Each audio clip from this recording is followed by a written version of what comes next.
Let's do a really interesting exercise that could literally save your next launch or project or even your business. All right. So what I invite you to do is to grab something to write on and write with, because this is going to be a little worksheet kind of project. Got it? Okay, here we go. First thing I want you to do is at the top of that piece of paper, I want you to write, what's the number one project that you want to focus on right now? So I'm not talking about post this blog post. I'm talking about something bigger, a launch, introduction of your product to the market, a business, some kind of venture you're doing, something like that. Something a little bit longer term. Got that written down? Okay, here we go. Now, I want you to put yourself in a time machine and project yourself out forward 6 months into the future, or maybe 12 months or 3 months, some significant time after that particular project has gone to market and or been released to the world. Okay? All right. I'm sorry, but I have some bad news for you. Your project has failed. Whether it was your launch didn't do well, your business ended up failing, your project didn't succeed, whatever it was, your project has failed. Now I want you to write on your paper, what went wrong? Why did it fail? So I realize that this is, for some of you, this is going to be a little tough because you're having to imagine into the future something that you cannot even imagine would ever happen. But imagine for just a moment your project just failed. What I'm asking you to do is to get in touch with your biggest concerns and frustrations right now. And you may not even have acknowledged them yet to yourself. But go ahead and write those down. What I'd like you to do is I'd like you to put down the top 3 reasons that you think your project may have failed.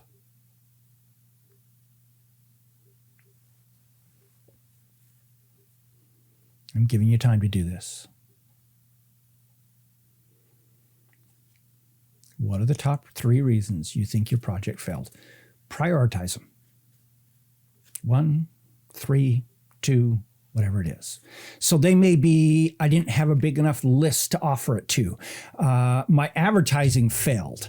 My tech didn't work at the appropriate moment. My sales page wasn't good enough. My video wasn't strong enough. I didn't get enough people.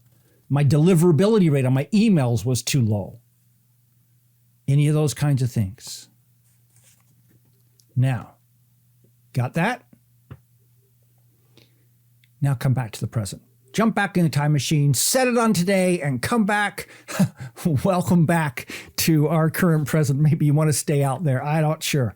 Okay, so here's the next part of the exercise. What will prevent those failures from happening? What if you did it right now? Would significantly decrease, if not totally eliminate, the probability that that failure is going to occur.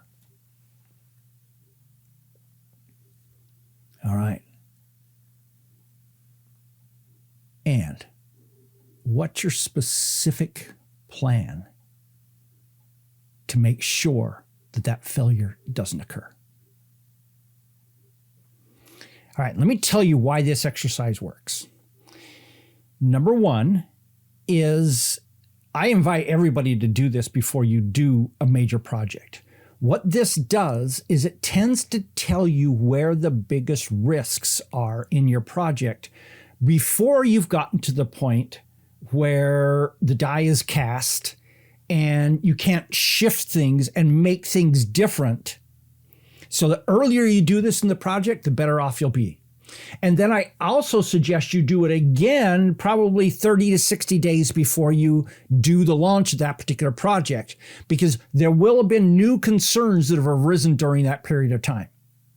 Once you've got those and then have developed the plan to prevent that from happening, what you're doing is you are literally preventing that thing from happening. In other words, what you're doing is you're significantly increasing the probability that failure is not going to occur, leaving the only other option available, which is success. And wouldn't you rather eliminate the failures and not have to regret them before you ever hit it than have to deal with the failure in the first place? I invite you to try this. So, what do you think? Let me know your thoughts on this particular exercise. I invite you to do this exercise and then to share with me 1 to 3 of the biggest things that you can see potentially happen that will cause your particular thing to fail. That will be valuable to me. It'll be valuable to you to actually put it down in writing. And then I'd love to have you share your plans to get that solved. Let me know in the comments. Try this exercise. Try it repeatedly. It's valuable. This is Don Crowther saying, just go do this stuff.